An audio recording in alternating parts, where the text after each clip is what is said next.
चलिए देखिए, हम लोग का हिस्ट्री क्लास चल रहा है और उसमें हम लोगों ने पढ़ाई कर रहे हैं। क्या पढ़ाई कर रहे हैं? मध्य भारत का इतिहास के बारे में। मध्य भारत का इतिहास ही पढ़ रहे हैं ना? कहाँ पढ़ रहे हैं?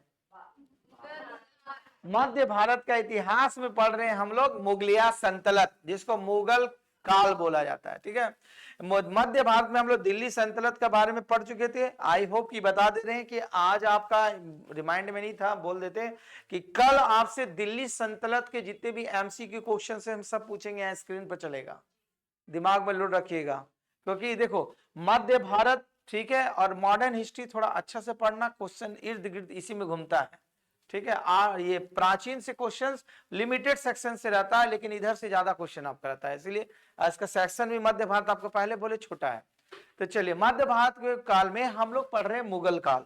तो जैसा कि जानते हैं हम लोग, आप लोग इसी से परिचित है कि मुगल काल का जो अध्याय जो है ये किसके शासनकाल? बाबर के शासनकाल से चालू होता है। बाबर मुख्य रूप से वो भारत का निवासी नहीं था, उसको कोई भारत में प्रेरित किया आने के लिए, और उसको प्रेरित करने वाला व्यक्ति का नाम क्या था? कौन था? राणा सांगा जैसे था। ठीक है, क्यों? वजह इसका ये था, ठीक, कि क्योंकि भारत में जिस समय बाबर आक्रमण करने के लिए प्रेरित किया गया, उस समय दिल्ली सल्तनत का समय चल रहा था, और उस समय दिल्ली सल्तनत में लोधी वंश का शासन चल रहा था। आप लोग परिचित हैं? और लोधी वंश में उस समय जो कार्यकाल चल रहा था, इब्राहिम लोधी का चल रहा था। किसका चल रहा था? इब्राहिम लोधी। तो देखो, कहीं भी कोई भी आदमी अगर शासन करता है तो देखो कुछ से उससे कुछ जनता संतुष्ट रहती है, कोई नाखुश रहता है। तो नाखुश मतलब वहां के बहुत छोटे छोटे जो शासन थे, जैसे सिंध प्रांत हुआ, राजस्थान का एरिया हो गया, बंगाल का एरिया हो गया, ये सभी जो शासन कर रहे थे प्रांतीय शासक जो थे, वो इब्राहिम लोधी की शासन व्यवस्था से नाखुश थे। तो जब नाखुश कोई व्यक्ति रहेगा तो क्या बोलता है कि हम उसके अधीन में नहीं काम करेंगे, वो अपने आप को स्वतंत्र करने का प्रयास कर रहा था। तो उसी समय इन लोगों को पता चला कि एक व्यक्ति जो है वो कहां, आपका जो अफगान में रहता है, फरगना में, तो वहां पर एक व्यक्ति जो बाबर है वो भारत की ओर आक्रमण करने के लिए प्रेरित हो रहा। क्योंकि आपको पहले बता चुके थे कि बाबर जो होता भारत पर पहली बार आक्रमण नहीं किया था, इससे पहले वो 4 से 5 बार क्या भारत पर आक्रमण कर चुका था, 4 बार तो आक्रमण कर चुका था। तो जैसे देखो, जैसे सपोज करो कि अभी कोई भी घटना हजारीबाग में घटित होगी, तो मान लीजिए कोई अच्छा स्टूडेंट आ गया, अच्छे लोग आ गए, तो क्या होता है, उस आदमी को और बुलाना चाहते हैं कि उससे प्रेरित होकर के बच्चे लोग पढ़ने लिखने लग जाए। यही ना होता है? जैसे मान लीजिए आपके कोई प्रोग्राम आप लोग आयोजन करते हैं, तो किसी पर्सन को बुलाने के बाद अगर पूरा भीड़ इकट्ठा हो जाता है तो क्या बोलते हैं, फिर उसी को बुलाओ, ज्यादा भीड़ लगेगा। तो राजाएं लोग जब सोचे कि एक ऐसे व्यक्ति है जो भारत का निवासी नहीं होने के बाद भी वो भारत पर आक्रमण कर रहा है, तो मतलब ये जो छोटे छोटे जो नाखुश थे इब्राहिम लोधी से, वो लोग ने किसको न्योता दे दिया? बाबर को न्योता दे दिया। तो जब कोई आदमी को किसी दूसरे जगह का न्योता मिलेगा तो छोड़िएगा। जैसे आप लोग का नया साल का न्योता मिला 5 दिन, तो 10 दिन बिता दिए, तो जाना ये है, फिर अपॉर्चुनिटी मिलेगा कि नहीं मिलेगा गारंटी नहीं है। तो उसी तरह इसको अपॉर्चुनिटी मिला, क्योंकि आक्रमण कर रहा था लेकिन वो भारत के बॉर्डर पर ही सटा था, मैप भेज देंगे, वो भारत तक नहीं आ पा रहा था। मुल्तान को जीत लिया था, सिंध प्रांत तक पहुंचा, लेकिन भारत का दिल्ली पर नहीं हुआ। तो जब इसको न्योता मिला तब ये क्या हुआ, इन छोटे छोटे जो राजाएं संतुष्ट थे, जैसे राणा संगा हो गया और भी शासक थे, उससे मिल करके वो इब्राहिम लोधी के खिलाफ आक्रमण किया। और वो आक्रमण किया कहां पर? पानीपत के मैदान में। पानीपत के मैदान में आक्रमण किया, जो माना जाता है 1526। कब माना जाता है? 1526 ईस्वी में आक्रमण किया। तो जब वो भारत पर 1526 ईस्वी पर आक्रमण किया जिस मैदान पर, तो देखो ऐसा, ये तो इतिहासकारों का मानना है, वो आक्रमण करने से पहले वो पूरा मुआयना कर लिया था मैदान का। कहीं भी जैसे प्री प्लान, देखो कि क्रिकेट मैच में जब होता है, देखो कि जिस देश में खेला होता है तो उसी देश का दबदबा होता है, जानते हैं ना इस बात को? क्योंकि सपोज करो कि इंडिया में अगर बैट्समैन बहुत अच्छा है तो यहां का जितने भी पिच बनेंगे ना, बैट्समैन के अनुसार बनते हैं, बॉलर के अनुसार नहीं बनते। सीखी, क्योंकि वो देश आपके देश में खेला हो रहा तो आपको विजय करने का अभिमान है। तो उसी प्रकार बाबर भी टेक्निक आया, जिस पानीपत के मैदान पर लड़ाई हो रहा था तो बाबर पहले मुआयना कर लिया था कि हमको सेना को बिछाना क्या है, क्योंकि इसके पास मात्र 12,000 सैनिक थे और इब्राहिम लोधी के पास 1 लाख सैनिक से लड़ना था। सोचो कहां 12,000 और कहां 1,00,000 सकेगा। सीधे आप लोग सिलेंडर राजा जाता तो सीधे सिलेंडर डर के सैनिक से, लेकिन ये लड़ा तो लड़ा कैसे, कूटनीति और टेक्निक से। उसी को युद्ध को बोला जाता है, आपको बताएंगे चंद्रकार तरीका जो बताए थे ना, चंद्रकार युद्ध। वो अपनी सेना पर इसलिए लड़ाई विजय प्राप्त किया क्योंकि वो सेना को तरीका जो था अलग तरीका, देखो इस तरह सजाया था, इधर था आपका इब्राहिम लोदी का सेना और ये साइड था बाबर की सेना। तो बाबर की सेना की सबसे बड़ी खासियत ये थी कि इसकी सेना में तीरंदाज और बारूद का प्रयोग किया था ये, और ये जो थे इब्राहिम लोदी के जो सेना थी बारूद से नाम से वाकिफ नहीं थे।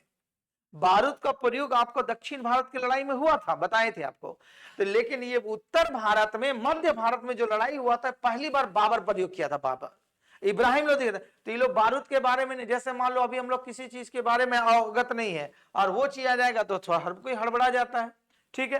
तो जब ये आक्रमण किया तो इसमें जो इसकी जो तोप खान जो चलाने वाले जो थे इसके बहुत वफादार और तीरंदाज और गोला बारूद जो बताए। तो ये क्या था, जब इब्राहिम लोदी की सेना जब आती थी तो बाबर की सेना पीछे खसकती थी, और जब पीछे खसक खसक के ये एक सर्कुलर रेप आकार लेते गया तो क्या हुआ, इसकी सेना को क्या कर लिया, चारों तरफ से घेर लिया। अब देखो अब क्या किया, चारों तरफ ये फैला दिया तोप।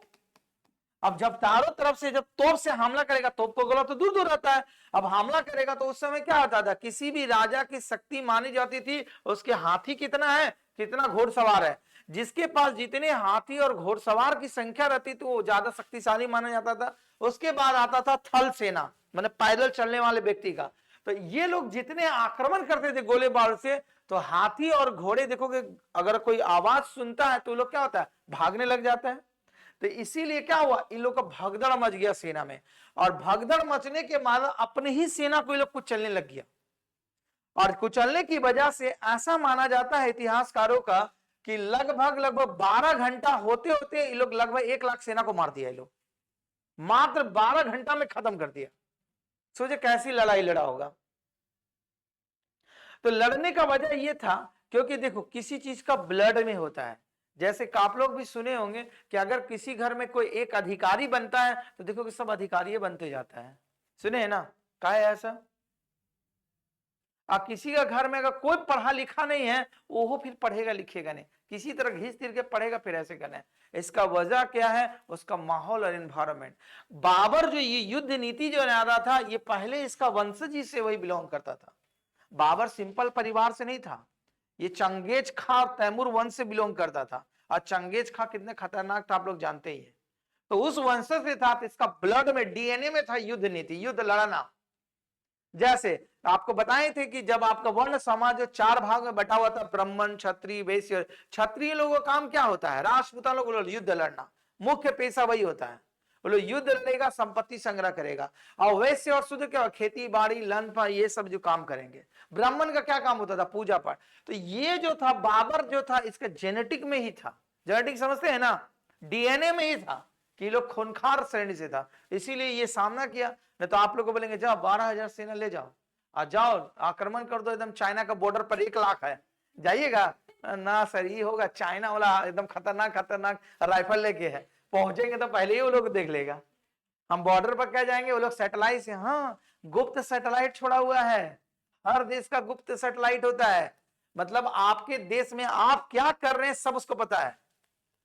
ये भारत के लोग कौन सा मिसाइल कर रहा, कौन सा परीक्षण कर रहा, सब पता है। आप लोग देखे ना परमाणु बम का जब हुआ था, अभी छोड़ा जाता था, उसी पर मूवी भी बनाया गया था, 30 सेकंड के लिए होता था, छिप जाता था ये लोग। फिर उसके बाद सब सैनिक का भेष में परमाणु बम का रिसर्च किए थे अटल बिहारी वाजपेयी के समय में, नहीं तो अमेरिका कभी नहीं दे रहा था। अमेरिका एकदम सेटेलाइट लगा के गड़ा के रखा हुआ था कि कोई देश परमाणु बम नहीं बना सकता है। तो ये लोग मां तो सोचो 10 सेकंड मिलता था फिर छिप जाता था, फिर उसके बाद आता था। हाँ मैंने सैटेलाइट ऐसे घूमता है ना, तो भारत का जब रेंज में आता था तो ये लोग एकदम सिंपल, मतलब लग रहा था कि फौजी ड्रेस में किया था, फिर लोग जाता था, फिर वो लोग इंस्ट्रूमेंट लोड करता था, ऐसे किया था परीक्षण, ठीक है।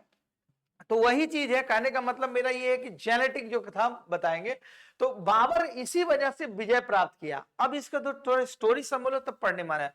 तो बाबर को जब आक्रमण किया तो नेता तो आप दिए, माने भारतीय का ना राजा लोग नेता दिया, तो जब भारत आया तो बाबर का पहले सुनता था ये फरगना में जो उज्बेकिस्तान पड़ता है अभी, तो सुनता था कि भारत में अपार धन दौलत संपत्ति है, तो भारत तो इतना बड़ा भूभाग है तो कोई रह नहीं सकता आक्रमण करेगा। तो तब ये बोला कि तभी लोग बोला ठीक है हम नेता दिए, जो होगा इब्राहिम लोदी को मार उड़ देगा, फिर हम लोग तो है ही जो क्या राणा सांगा ये सभी जो शासक थे ये लोग अपना शासन करेगा। लेकिन बाबर का मन बदल गया, यहाँ देखा इतना संपत्ति, बोला अब हम भारत छोड़ के जाएंगे कहाँ, हम लोग बालू वाला जगह में हम लोग छठा, क्योंकि उज्बेकिस्तान तुर्कमेनिस्तान अफगानिस्तान ये सब तो मरुस्थल एरिया है, अरबियन कंट्री जितना मरुस्थल एरिया। अब यहाँ पर समतल जमीन देखा, पूरा धन संपदा दिया, तो आपको भी धन संपदा वाला जगह पर मिल जाएगा तो छोड़ के आइएगा नहीं।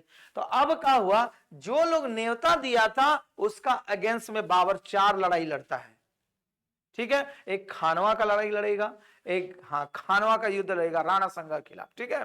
तो और भी 3 युद्ध आपका लड़ाई करेगा तीनों शासक से। तो फिर उसके बाद जब भारत में रहने का निश्चय करता है बाबर, तब वहीं पर एक नींव डालता है सल्तनत का, और उसी सल्तनत का नाम पड़ता है, क्या पड़ता है, मुगल सल्तनत।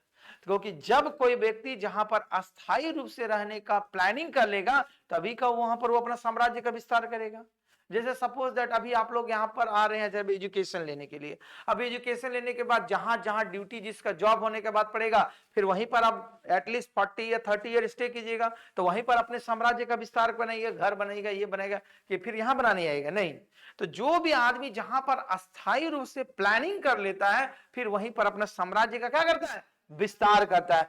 तो बाबर ने जिस साम्राज्य का नींव डाली थी तो मुगल सल्तनत का, तो वो लगभग 300 वर्षों तक चलता है, 300 वर्षों से ज्यादा, 300 चला, 320 आपका दिल्ली सल्तनत, और ये भी लगभग 300। और इसका अंतिम शासक जो बनता है बहादुर शाह जफर, जिसको बोलता है रंगूर में जाकर के जिसका देहांत होता है, तो जिसमें ब्रिटिश साम्राज्य का फिर एंट्री हो जाता है। तो इसी के बाद जो आता है इसमें बीच बीच में आपके आएंगे जैसे हॉकिंस जो जहांगीर के शासनकाल में व्यापार की नीति से आते हैं तो आएंगे, लेकिन पूर्ण रूप से जो इसका बहादुर शाह जफर आपका अंतिम शासक जो बोला गया है, जो रंगूर में जाकर निधन होगा, तब फिर पूरा का पूरा भारत की सत्ता किसके चला में आएगी, ईस्ट इंडिया कंपनी, जिसे ब्रिटिश गवर्नमेंट का अंदर में चला जाएगा। फिर ब्रिटिश गवर्नमेंट के बाद फिर भारतीय लोग लाठी डंडा मार खा खा करके फिर देश आजाद करेंगे, ठीक। अब जितना भी देश आजाद होगा फिर संविधान बनेगा, फिर संविधान बनेगा, फिर हम लोग का संविधान बनने के बाद फिर नौकरी चाकरी का व्यवस्था होगा, और नौकरी चाकरी का जब व्यवस्था होगा तभी पढ़ाई लिखाई करेंगे। ये लोग कौन सा पढ़ाई लिखाई करता था, पढ़ने के लिए। अच्छा मान लो जो खेती बाड़ी जो लोग करते थे शूद्र, वो लोग किस जमाने में खेती करते थे, नहीं, गिना चुना लोग जो जागरूक थे। इसीलिए देखो कि आपके हमारे पूर्वज जो हो रहेंगे वो ज्यादा एजुकेटेड नहीं रहा करते थे, गिना चुना 100 गो में एगो मिल गया तो मिल गया, नहीं तो नहीं मिला। अब जो ज्यादा एजुकेटेड था उसी का भी प्रॉपर्टी है, तभी अपना दादा परदादा को बोलते भी है कि कहा कि उस देखो बगल वाला था कितना प्रॉपर्टी बना के रख ले है, हम लोग के लिए कुछ नहीं कर दिए, क्योंकि चालाक थे। क्योंकि फिर जिस समय संविधान आप लोग को बताए थे कि जब लागू हुआ तो उस समय क्या हुआ, आपका जो जमींदारी प्रथा को अंत किया गया और जमींदारी प्रथा को सार्वजनिक कर दिया गया, तो जो जिसका अंडर में जमीन था वही हो गया। इसलिए अगर अपने दादा परदादा में दिखोगे तो वहां दिखोगे जमींदारी बने वो रसीद कटेगा आपका, आपके नाम पर नहीं कटेगा, ठीक है। तो आइए अब हम लोग चलते हैं, तो स्टोरी समझ में आया थोड़ी थोड़ी।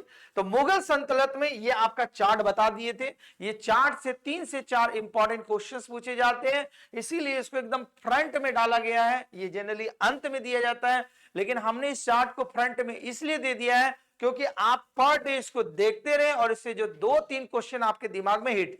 पहला मकबरा से संबंधित क्वेश्चन होता है, इसको भेज देंगे ग्रुप में, व्हाट्सएप पर चला जाएगा।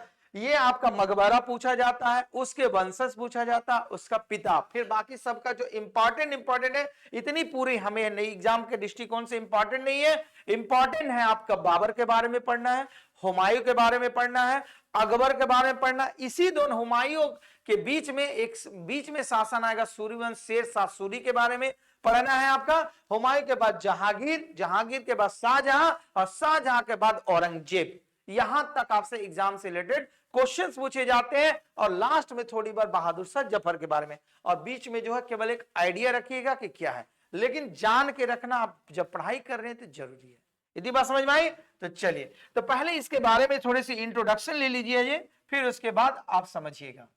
जैसा कि आपको पहले ही बता चुका गया था कि बाबर जो मुख्य रूप से वंश का था वो तैमूर वंश से बिलोंग करता था, इसीलिए उसे बोला जाता है तैमूरियन वंशज भी कहा जाता है बाबर को, ठीक है, क्योंकि उसकी जो पिता थे वो तैमूर के थे, तैमूर वंश से बिलोंग करते थे। तो आप जिसके पिता जिस वंश से होंगे पुत्र भी उसी वंश के नाम से जाना जाता है, इसलिए बाबर को भी तैमूर का वंशज माना जाता है, वंशज। तो इसीलिए बोला, देखो सबसे पहले यहां पर सर्कल में वही लिख दिया गया है कि तैमूर वंश से संबंध होने के कारण मुगलों को तैमूरियन भी कहा जाता है।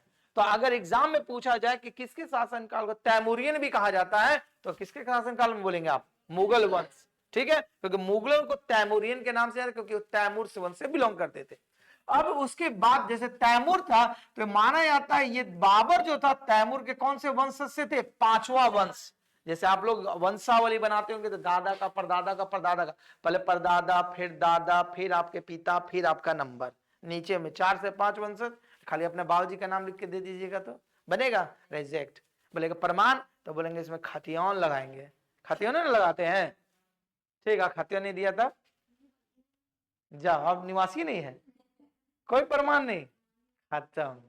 तब तो झारखंड में नौकरी नहीं मिलेगा, कोई भी राज्य में, सब अपना अपने स्टेट, सबका स्टेट में ही नियम है, ठीक है।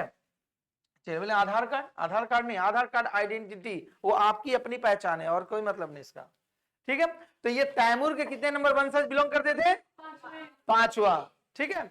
तो तैमूर के ये पांचवें वंशज थे, जिसमें बाबर पहला वंशज आता है और इसका पूरा नाम था जहरुद्दीन मोहम्मद बाबर। तो बाबर का अगर पूरा नाम बोला जाएगा तो क्या बोलेंगे?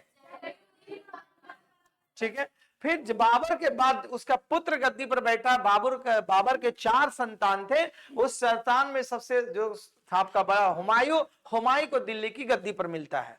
तो हुमायूं के बाद उसका पुत्र गद्दी पर बैठेगा जिसका नाम रहेगा अकबर, और जिसका नाम रहेगा जलालुद्दीन मोहम्मद अकबर। मतलब अपने क्या होता है, दादा से नाम से देखो मिलता जुलता, वो जहरुद्दीन है, ये जलालुद्दीन, ठीक है। और ये मूवी में भी यूज किया गया है इसका नाम को, ठीक है। अकबर नहीं बोला गया, वहां बोला गया जलालुद्दीन मोहम्मद अकबर, पूरा नाम से उसको पुकारा जाता है, ठीक है। फिर उसके बाद अकबर के बाद उसका पुत्र बैठेगा, कौन बैठेगा? जहांगीर, जो बचपन के नाम उसका क्या था? सलीम, ठीक है। उसके बाद इसका जो 2 पुत्र बनेगा, एक खुसरो मिर्जा बनेगा, एक शाहजहां बनेगा। लेकिन गद्दी पर बैठेगा कौन? शाहजहां, जिसको दूसरा नाम से नाम आता है खुर्रम खां। शाहजहां का जो नाम होता है खुर्रम खां के भी नाम से जाना जाता है। फिर शाहजहां के बाद दिल्ली की गद्दी पर बैठेगा कौन? औरंगजेब। और उसके बाद क्रमबद्ध रूप से शासन करते जाएंगे सबके वंशज, और अंत में हम लोग पढ़ेंगे बहादुर शाह जफर के बारे में, जो मुगल वंश का अंतिम शासक। किसी भी राजवंश का पहला और अंतिम शासक के बारे में नाम जानना है, मुगल काल का अगर प्रथम शासक का नाम बोलेंगे तो क्या बोलेंगे? बाबर, जिसका पूरा नाम क्या था? जहरुद्दीन मोहम्मद बाबर। और मुगल वंश का अंतिम शासक का नाम बोलेंगे तो क्या बोलेंगे? बहादुर शाह जफर, ठीक है। और इसके बाद जो शासक बने हैं उसके मकबरा के बारे में पूछा जाता है, उसके बारे में याद रखिएगा। जैसे बाबर का मकबरा जो था प्रथम में शुरू में था आगरा में, बाद में जब अकबर दिल्ली की गद्दी पर बैठा तो उसकी मकबरा को हस्तांतरित करके कहां चला गया? काबुल, क्योंकि वो काबुल से बहुत लगाव रखता था कौन? बाबर, इसीलिए उसके मकबरा को कहां हस्तांतरित किया गया? काबुल। लेकिन शुरू में उसका मकबरा कहां बना था बाबर का? आगरा में। उसके बाद दूसरा हुमायूं आता है, जिसका मकबरा कहां पर? आपका दिल्ली में। फिर अकबर का मकबरा कहां पर है? सिकंदरा, जो आगरा में पड़ता है। उसके बाद जहांगीर का मकबरा आपका लाहौर में पड़ता है, जो जगह का नाम है शाहदरा, का नाम है शाहदरा। फिर शाहजहां, जिसका मकबरा कहां मिलेगा? आगरा में। और औरंगजेब का मिलेगा औरंगाबाद, कहा? महाराष्ट्र में। ई वाला ने, बिहार वाला नहीं बोलेगा, ठीक है, जो दौलताबाद के नाम से जाना, दिल्ली से दौलताबाद नाम से रहे हैं ना।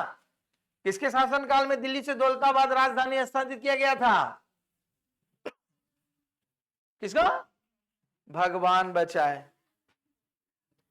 मोहम्मद बिन तुगलक। पागल बादशाह वही ना नाम से जाना जाता है, भुला जाते हैं। वो इधर उधर आदमी को परेशान होते हैं कि उससे तंग आ गया था, वैसा सा नीति बनाया था, भुला जाते हैं। बोलेंगे भाई आओ तुम इन लोग को समझाओ, तो उसको खिताब इसीलिए मिला गया इतिहास में।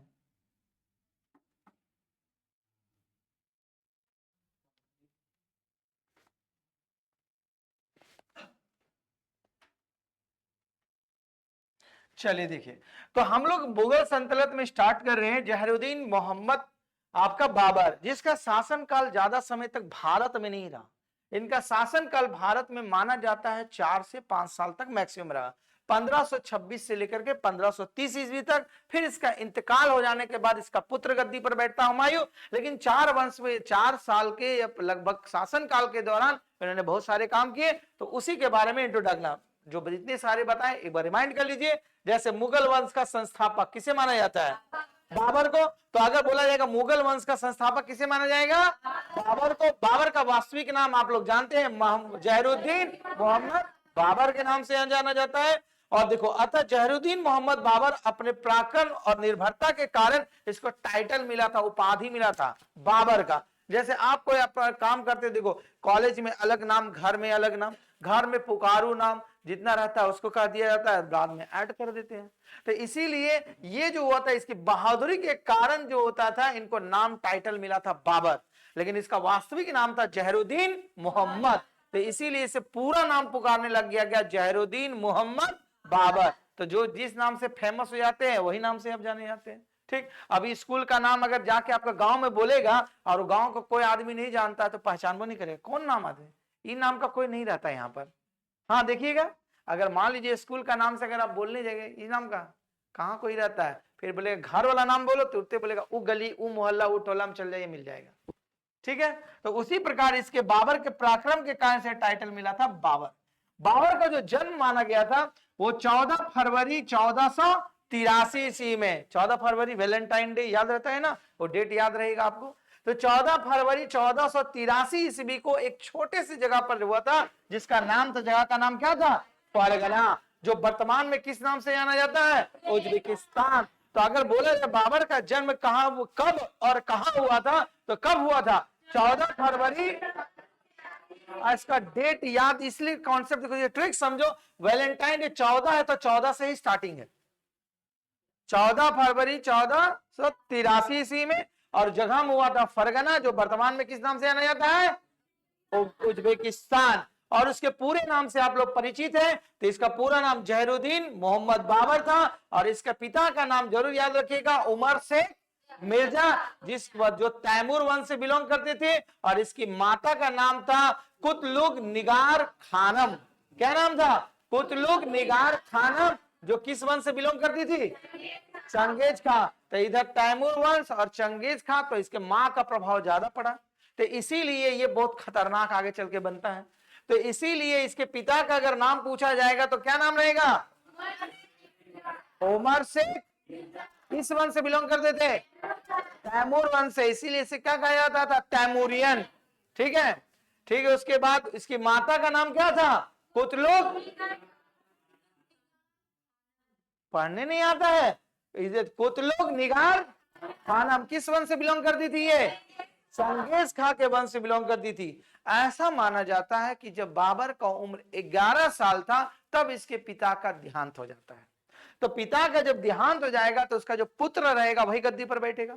तो इसीलिए बोला जाता है बाबर 11 वर्ष की आयु में 1494 ईस्वी में फरगना का शासन बना। और उसी समय वो उपाधि धारण किया, किसका? मिर्जा। तो किसका? पिता का नाम ही था उमर शेख मिर्जा। तो जो पिता का टाइटल रहेगा वही पुत्र को मिलेगा।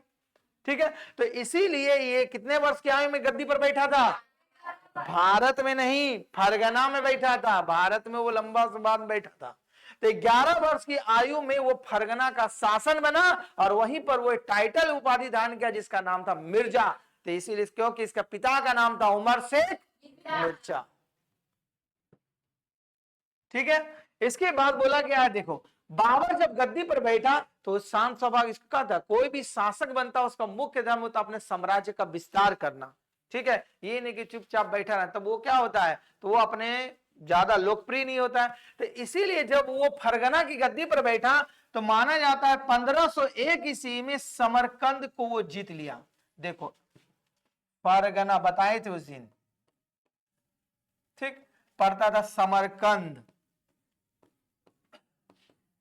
ठीक, तो जब फरगना को 1501 ईस्वी में समरकंद जीता तो ये लोग भी उसी तरह बर्बर जाति के रहते थे। तो ये मात्र जीतने का 8 महीना तक ही रहा, क्यों? क्योंकि बाद में वो काबुल और गजनी पर अधिकार किया। काबुल और गजनी, क्योंकि भारत में एंट्री इधर से करेगा वो। अब काबुल किसका नाम? अफगानिस्तान, अफगानिस्तान, मुल्तान, सिंध प्रांत होते हुए भारत में प्रवेश करेगा। तो जब ये फरगना की गद्दी पर बैठा तो ये समरकंद को जीता। तो आप देखो यहां से जीत के जब ये समरकंद पर गया तो क्या हुआ? इसी पर का अधिकार कर लिया, इसका गृह प्रवेश पर जहां निवास स्थान था कि दूसरा शासक ने धावा बो दिया। तो पहले अपना गृह को ही सुरक्षित करेगा, तो इसीलिए समरकंद छोड़ करके फिर कहां चला गया? फरगना चला गया। तो क्या होता था, आक्रमण जब करता था तो इसीलिए क्या बोला कि फिर आक्रमण किया तो फिर इसको जीत लेता था। तो इसीलिए बोला इधर हम लोग अब जाना उचित नहीं है और इधर हम लोग का क्या होता है, ज्यादा लाभ नहीं है। क्योंकि आप कोई भी चीज, कोई भी राजा उसी राज्य को जीतना चाहेगा जहां उसकी आय बढ़ सके। तो ये जहां ये मरुस्थल इधर इधर बेनिफिट हो रहा नहीं रहा, तब फिर इधर किधर बढ़ा? काबुल और गजनी की ओर। तो वही बोला गया कि केवल 8 महीने तक वो शासन कर पाया था। कहां पर? समरकंद पर।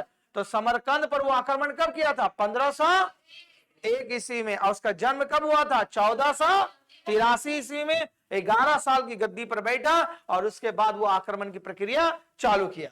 फिर उसके बाद देखो बोला गया है 1507 ईस्वी में इसने मिर्जा की उपाधि को त्याग करके कौन सा उपाधि को धारण कर लिया?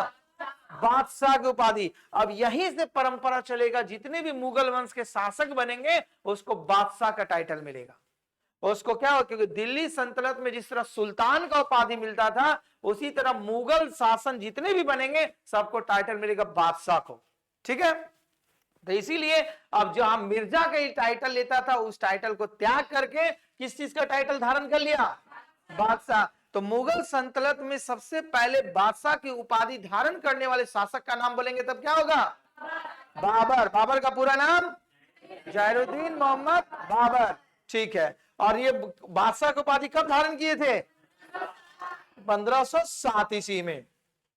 इसके बाद देखो बाबर जो होता है भारत पर आक्रमण जो होता है, पानीपत का युद्ध लड़ने से पहले भारत पर 4 बार आक्रमण किया था।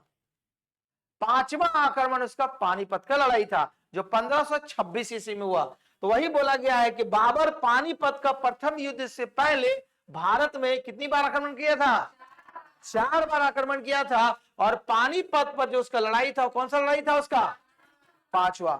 तो जैसे आपके बोले बारूद का जो प्रयोग किया था डायरेक्ट वो पानीपत में नहीं किया था, उससे पहले भी एक जगह पड़ता है भेड़ा किला। ठीक है, तो 1518 और 19 के आसपास बाबर ने भेड़ा को किला को जब जीता था तो इसी किले को जीतने के लिए से सबसे पहले बारूद और तोप का प्रयोग किया था। जैसे आप लोग कोई भी चीज नया चीज करते हैं तो पहले एक्सपेरिमेंट करते हैं। ठीक है, जैसे खेत किसान जो रहता है खेती बाड़ी करता है तो फर्स्ट टाइम जब कंपनी के द्वारा कोई भी चीज लॉन्च किया जाता है तो पहले यूज नहीं करता है, वो देखता है कोई यूज किया, उपजाऊ हुआ, धान की जैसे भी पैदावार सीजन अभी खत्म हुई तो देखो कोई नया अगर धान का नया बीज आता है तो पहला बीज यूज करता है अपना खेती में? नहीं, वो पहले देख लेता है, आस पड़ोस में पूछता है कि ठीक है इसकी खेती बाड़ी हुआ, अच्छा हुआ, तब अपने लगाता है। तो जब ये लड़ाई लड़ाता है, ऐसा नहीं कि बारूद जाके इब्राहिम लोदी का खिलाफ खड़ा कर दिया कि 2-3 तो मिसे हो जाए, है ना, ऐसा नहीं। वो पूरा ट्रेंड हो गया था कि मेरा जो तोप और बारूद है ये सही है, क्योंकि वो पहले प्रयोग कर लिया था किस युद्ध में? भेड़ा के किला जीतने में। तब फिर आया था इब्राहिम लोदी का किला में वो लेकर के वो पानीपत की लड़ाई में तोप और बारूद। तो बोला गया देखो पानीपत की लड़ाई के लिए निमंत्रण जो देने वाला था पंजाब का सूबेदार जिसका नाम था कौन? दौलत खां लोधी। और इब्राहिम लोदी का चाचा जिसका नाम था आलम खां लोधी। और एक व्यक्ति कौन था? राणा सांगा। तो बोलता ही नहीं कि अगर अपने में ही फूट रहेगा तो आक्रमण करेगा। तो ये सभी ने न्योता दिया। किसको न्योता दिया? कहा बोला भारत पर आक्रमण की। क्यों? क्योंकि ये सभी लोग जो थे इब्राहिम लोदी की शासन व्यवस्था से नाखुश थे, उसे संतुष्ट नहीं था। वो बोला हम इसे संतुष्ट नहीं है तो काहे ले हम इसे करेंगे, अपना कोई भी चाहता अपना साम्राज्य का विस्तार करे। तो इसीलिए आया, इनके कहने पर भारत में कौन आया? बाबर। ठीक है, तो उसके बाद देखो तो बोला कि भाई पानीपत की लड़ाई में जो 1526 ईस्वी में हुआ था, जो बोले अभी आपको समझा चुके हैं, अर्धचंद्राकार जो युद्ध है उसी युद्ध को कहा जाता है आपका क्या? तुगलमा युद्ध नीति। कौन सा युद्ध नीति?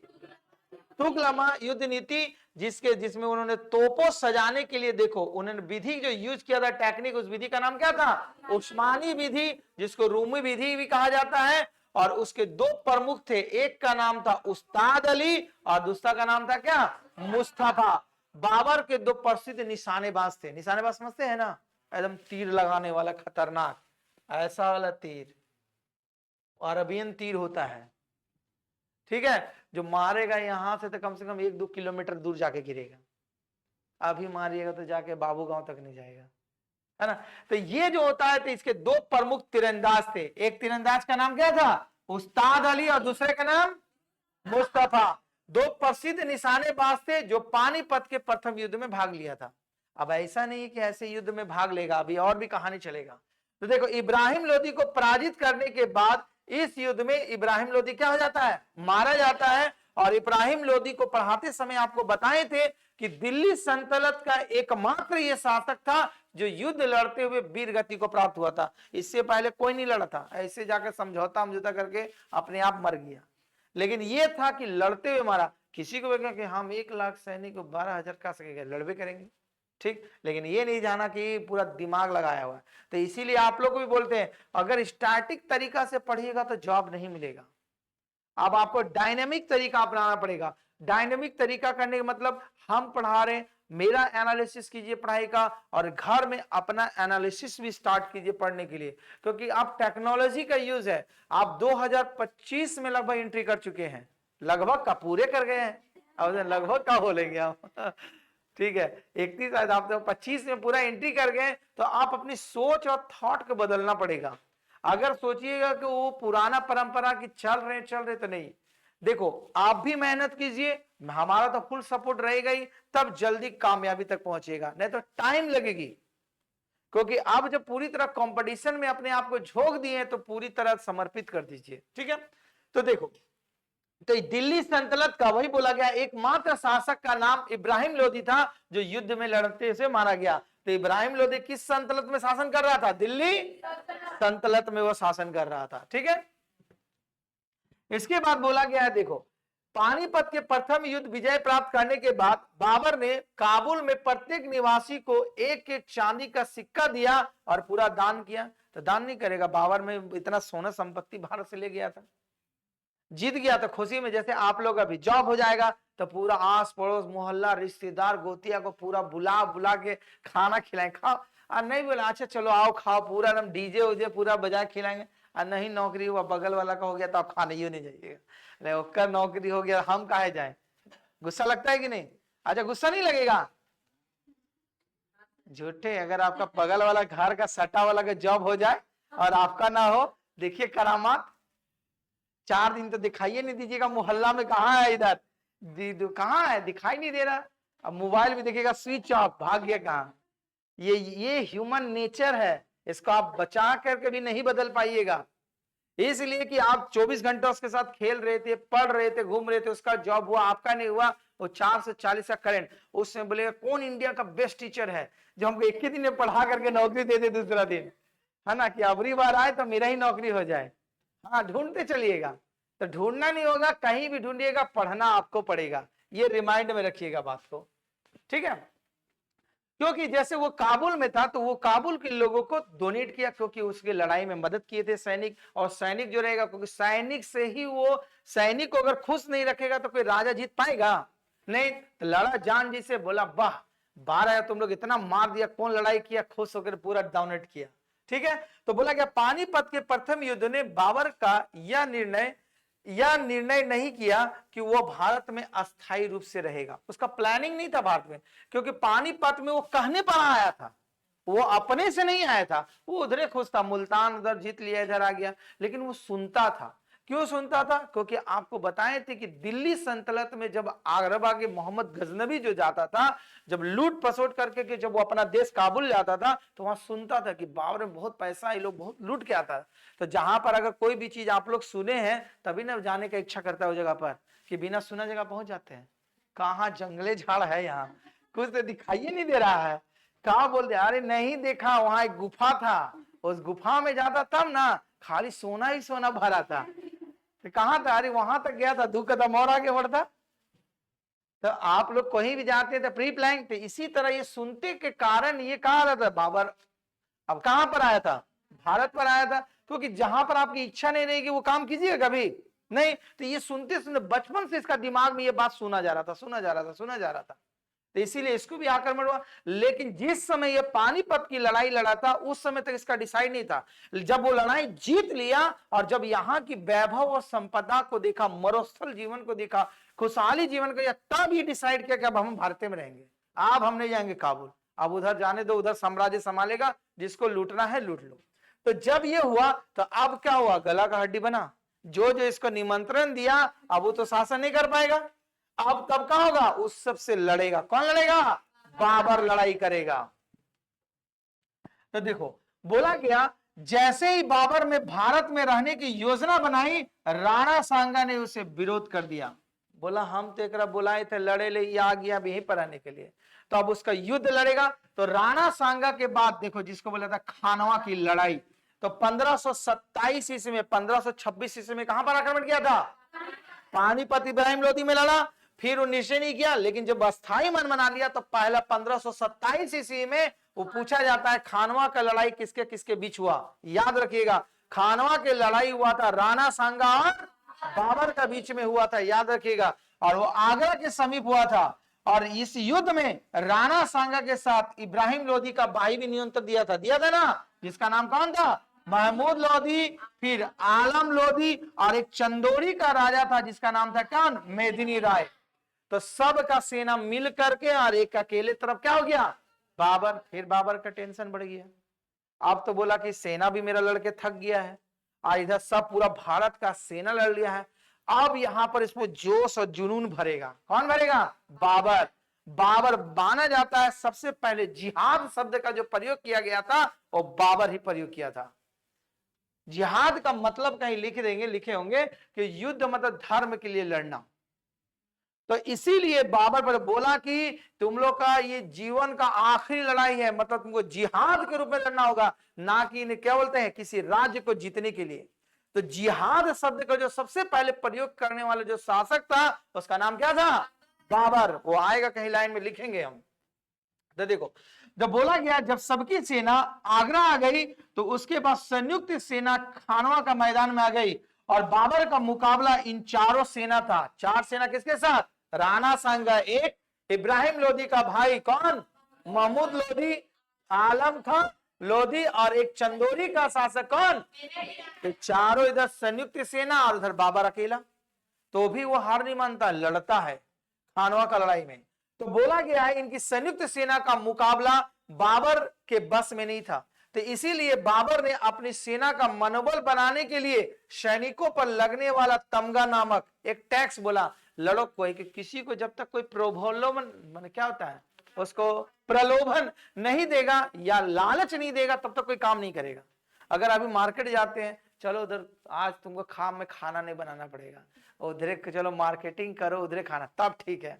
ले गया भूल से अगर कुछ नहीं खिला, भूखले उसको लेकर के आ गया, लेके चला जाना दूसरा दिन तो तुम तब मान जाएंगे, वो कभी जीवन में नहीं जाएगा कभी नहीं। तो प्रलोभन दिया जाता है, प्रलोभन की परंपरा शुरू से, तो इसीलिए अपना शासक को प्रलोभन दिया सेना को, क्योंकि बोला कि अभी तो हम लड़बे किए थे इब्राहिम लोदी से, फिर लड़वा रहा है हमको। तो बोला इतना जल्दी कोई भी, मान लो मार काट सबका मनोवृत्ति होता है ना, मान लो उस युद्ध में कितना दोस्त फ्रेंड सब तो लड़ाई में मर जाता है। तो इसीलिए देखा जाता है किसी युद्ध में कंटिन्यू कहीं युद्ध नहीं होता है किसी भी अभी देश में, इसलिए कोई देश अभी नहीं युद्ध लड़ता है जल्दी, क्योंकि इससे बहुत नुकसान होता है। तो इसीलिए बाबर ने क्या हुआ, अपने सैनिकों का मनोबल बनाने के लिए उसमें जो टैक्स लगता था वो बोला लड़ो तुमको टैक्स अब देना नहीं पड़ेगा, ठीक, एक नंबर। और बाबर को हर हाल में ये युद्ध जीतना था, क्यों, क्योंकि इसके मान सम्मान प्रतिष्ठा का बात था। क्यों, वो बोला 1 लाख सेना को हरा दिया, अभी लोग को नहीं हराएगा तो बाबर का वैल्यू नहीं रहेगा। बोले कौन वंश से बिलोंग करता है, जैसे गांव में झगड़ा उगड़ा करोगे तो देखा ना पूरा ताना मारता है, क्या कर लेगा तुम मेरा, क्या कर, इधर से लाठी निकाल के खड़ा रहेगा, उधर से खड़ा रहे, बस खाली बोलवे करेगा, कोई आगे नहीं बढ़ेगा। हाँ, बीच में कोई मार दिया तब एक्शन चालू होगा, नहीं तो सब वेटिंग में रहता कि कौन लड़े। तो वही चीज इसी, जब बाबर लड़ चुका था पानीपत का प्रथम युद्ध, तो दूसरा युद्ध 1 साल के बाद था, तो इसकी मान सम्मान प्रतिष्ठा की बात आ गई, तो बोला लड़ेगा। तो अब लड़े कैसे? तो इसीलिए पूरा सैनिकों में पहले जोश और जुनून बनता है। ऐसा माना जाता है कि जो ये लोग अपने सैनिकों के बीच में इतना पूरा शराब का नदियां बहा दिया था, और पूरा का पूरा मतलब बोला था ना, दिमाग को कंट्रोल में खूंखार बना दिया कि तुमको लड़ना है एकदम, चाहे कुछ करना पड़े। तो देखो बोला गया है बाबर ने इसी युद्ध में कौन सा शब्द प्रयोग किया था? जिहाद, जिसका बोलता है कि धर्म के लिए जनादेश, मतलब किसी पब्लिक के लिए नहीं लड़ना है, समाज के लिए नहीं, मैंने अपने धर्म के लिए लड़ना है। क्योंकि इधर भारत में तो पहले हिंदू संप्रदाय के लोग ज्यादा थे, ठीक है, और मुस्लिम कम थे, तो बोला कि तुम अपने धर्म की रक्षा के लिए, धर्म को बढ़ाने के लिए लड़ो। और अभी भी देखो जितने भी आतंकवादी शब्द होता है, यही शब्द का ना प्रयोग करता है लोग, वो लोग बच्चे से इतना ट्रेंड कर देगा कि आप क्या बोलेंगे नहीं। ह्यूमन बम जो बोले अफगानिस्तान में तालिबान में यूज होता है, ह्यूमन बम वहां पर यूज होता है, उसका दिमाग में इतना भर देगा ना कि मालिक जो बोलेगा, जैसे गुलाम जो बनाए थे गुलाम में वही सेंस है, वो कुछ सुनाई नहीं देगा, उसका माँ समझाए, पिता समझाए, भाई, किसी का दिमाग में नहीं जाएगा उसका बात। वो जो उसको जो ट्रेंड किया है, वो जो बोलेगा वही रिमोट कंट्रोल बना हुआ है, इसीलिए वहां पर होता है दिन दहाड़े बम के सामने ब्लास्टिंग। तो बोला गया, देखो बोला गया है इस युद्ध में बाबर में अपने सैनिकों को मदिरा पीने से रोक लगाए, मदिरा पिलाया था उसको पूरा का पूरा, ठीक है। और बाबर ने पूरी सेना बहादुरी से लड़ा, और इसमें क्या किया? ये विजय। क्योंकि देखो जब भी कोई काम करता है पूरा जोश और जुनून नहीं भरेगा, मान लो जाओ तो जाओ, नहीं जाए, लेकिन पूरा अंदर से जब आपका जोश और जुनून रहेगा, मान लो कल परीक्षा है, एकदम रात भर जाग के पढ़ेगा, कहा है कल एग्जाम है, एग्जाम में पढ़ना, अभी से पढ़ेगा उतना घंटा तो नहीं नौकरी हो जाएगा, अभी तो पढ़ेंगे ना, अभी बहुत दिन है, अभी 6 महीना एग्जाम में, अभी से पढ़ के क्या करेंगे? अब 2 दिन में अगर मान लो कोई सिलेबस नहीं पढ़ा है, और वहां डू एंड डाई का नीति हुआ कि फेल तो सीधे फेल, और वो कहाँ डू और डाई होता है?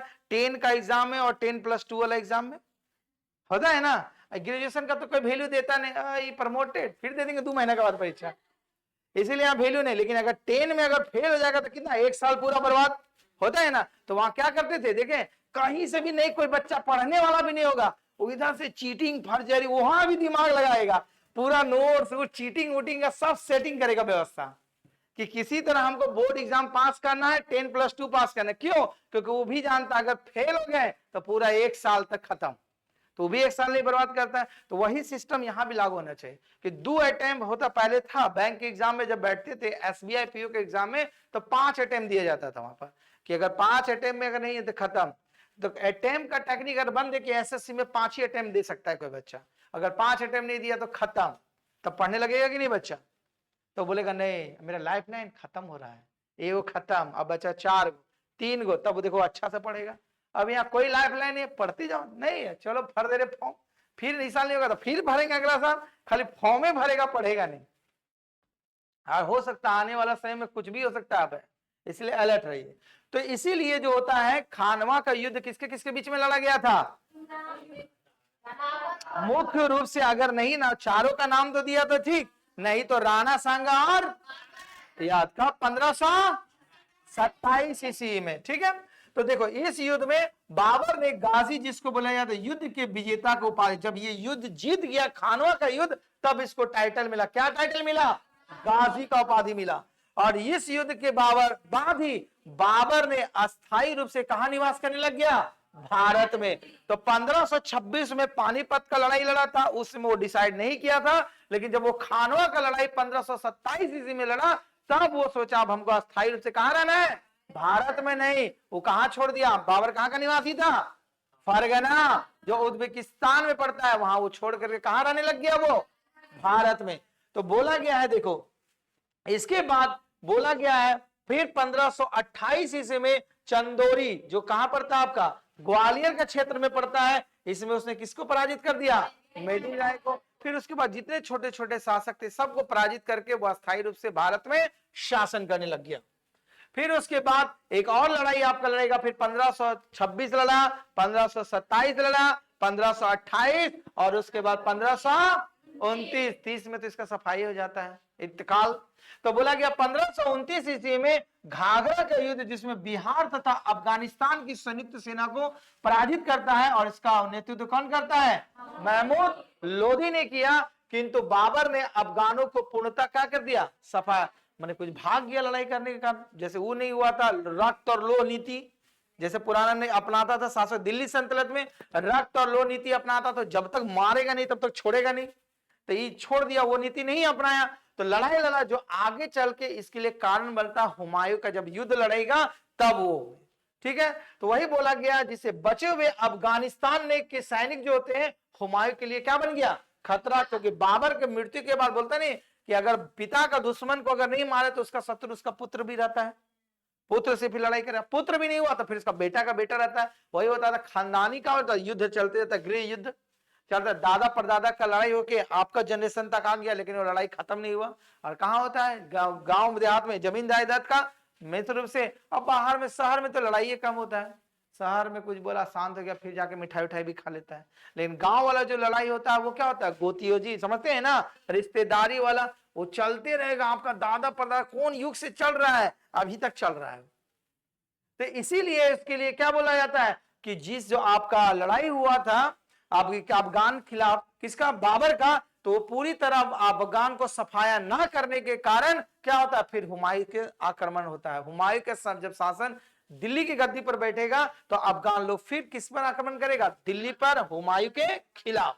तो बोला गया है देखो 26 दिसंबर 1530 ईस्वी में क्या हो जाती है, बाबर का मृत्यु हो जाएगा, और आपका देखो उसका कहां दफनाया जाएगा, आगरा का एक जगह का नाम है, क्या नाम है, आराम बाग। तो आगरा के आराम बाग में उसे दफनाया जाता है।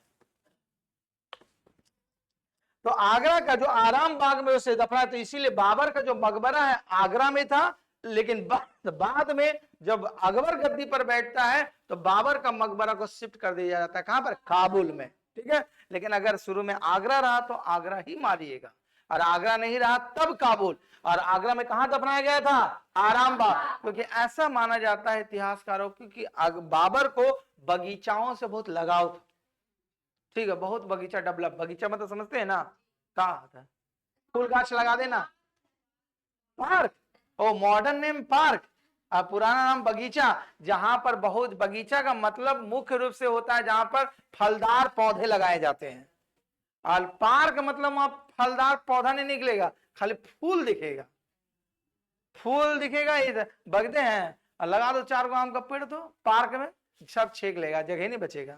बगीचा मतलब होता है जहां पर फल वाले पौधे ज्यादातर लगते हैं, ठीक है। देखो अकबर के समय में इसके कब्र को आगरा से कहां स्थानांतरित कर दिया गया था, काबुल, क्योंकि बाबर की इच्छा थी कि इसे काबुल में दफनाया जाए, ठीक। तो ये बाबर की कहानी यहाँ पर अभी थोड़ा सा और चलेगा फिर खत्म हो जाएगा। बाबर के जीवन काल की जानकारी जो मिलती है उसके किताब का जो नाम है, उस किताब का नाम तुजुक बाबरी, क्योंकि इसने अपनी आत्मकथा में विजयनगर साम्राज्य के बारे में ही राजा का वर्णन किया। उसने बताया था कि जिस समय वो शासन कर रहा था उस समय दक्षिण भारत में कृष्णदेव राय जो उसके समकालीन शासक हुआ करते थे, तो उसने बताया कि बाबर की आत्मकथा का जो पुस्तक का नाम है उसका नाम क्या है, तुजुक बाबरी में यह कहा गया है कि जिस वक्त भारत पर आक्रमण किया उस समय भारत में कितने मुस्लिम शासक थे, 5, और 2 हिंदू राज्य, और मुस्लिम राज्य जो कहां कहां चल रहा था, दिल्ली, मालवा, गुजरात, बहमनी और बंगाल, बहमनी में था ना बहमनी साम्राज्य मुस्लिम शासक, और हिंद राज्य में क्या था, मेवाड़ और विजयनगर था। तो वही बोला गया विजयनगर के शासक जो थे कृष्णदेव राय के समकालीन, बाबर जितना शक्तिशाली और कूटनीतिज्ञ जिस प्रकार बाबर था उसी प्रकार उस समय दक्षिण भारत में कौन था, इसलिए दक्षिण भारत में कभी आक्रमण ही नहीं किया, लिखा कि इतना शक्तिशाली काहे मुझे लड़े। तो बाबर ने इसे उस वक्त का सबसे शक्तिशाली शासक बताया, और जिसकी जानकारी हमें मिलती है बाबर की आत्मकथा जिसका नाम क्या है, और किस भाषा में लिखा गया है ये याद रखिएगा। इसके बाद उसी में बोला गया है तुजुक बाबरी जो बाबर की आत्मकथा है जो तुर्की भाषा में लिखा गया है, और इसको लिखने वाले व्यक्ति थे शुरू में क्या, अब्दुल रहीम खान खाना। आप लोग पढ़ेंगे रहीम के दोहे पढ़े हैं ना, उसी का पूरा नाम है, रहीम का ही पूरा नाम है अब्दुल रहीम खाने खाना ने अकबर के कहने पर जो बाबर का जो जीवनी लिखा गया था तुर्की भाषा में, इसका अनुवाद कराया किस भाषा में, फारसी भाषा में, और इस फारसी अनुवाद को क्या कहा गया, बाबरनामा। तो बाबरनामा अगर बोला जाएगा किसके द्वारा लिखा गया है, अब्दुल रहीम खाने खाना किसके शासनकाल में? अकबर के समय में। लेकिन बाबर के शासनकाल में जो पुस्तक लिखी गई थी उसका नाम क्या था? तुजुके। तो दोनों में कंफ्यूजन नहीं होइएगा, ठीक है। तुजुके बाबरी जो लिखा गया बाबर के शासनकाल में, और बाबरनामा जो लिखा गया किसके शासनकाल में? अकबर के शासनकाल में। बाबर के बताए थे शुरू में 4 पुत्र थे, जिसमें नाम था क्या? हुमायूं, कामरान, अस्करी और हिंदाल। जिसमें सबसे बड़ा बेटा का नाम क्या था? तो परंपरा चली आ रही थी, जो बड़ा पुत्र रहेगा वो ही दिल्ली की गद्दी पर बैठेगा। तो उसने बाबर ने अपने जीवन काल में ही हुमायूं को क्या बना दिया था? पुत्र अधिकारी बना। दिल्ली की गद्दी सौंपा था किसके नाम? हुमायूं के नाम। उसके बाद बाबर की कहानी खत्म हो जाती है, और बाबर ने अपने जीवन काल में जो 4 लड़ाई रहे थे, उसके मुख्य लड़ाई, पहला लड़ाई था उसका क्या? पानीपत की लड़ाई, जब कब लड़ा गया था? 26 ईस्वी में। दूसरा लड़ाई कहां पर हुआ था? खानवा का युद्ध, जब कब हुआ था? 16 मार्च 27 में। फिर उसके बाद चंदोरी का युद्ध कब हुआ था? 29 जनवरी 1528। और उसके बाबर का जीवन का अंतिम युद्ध कौन सा था? आगरा, जो बिहार और अफगानिस्तान की सेना लड़ी थी। कब लड़ी थी? 5 मई। तो 26, 27, 28, 29। तो ऐसा माना जाता है कि बाबर जब तक भारत में रहा उसका सारा जीवन युद्ध में बीता। 26, 27, 28, 29 तक, 30 में तो मर ही गया। तो ऐसा जीवन क्या काम का? इसीलिए वो दक्षिण भारत तरफ कभी नहीं बढ़ पाया, इधरे से वो परेशान था मध्य भारत में। समझ में आई बात? तो ये थी बाबर की आपका क्लास। इसके बाद जो अगली कक्षा चलेगी वो चलेगी हुमायूं। तो आज की कक्षा यहीं तक। धन्यवाद।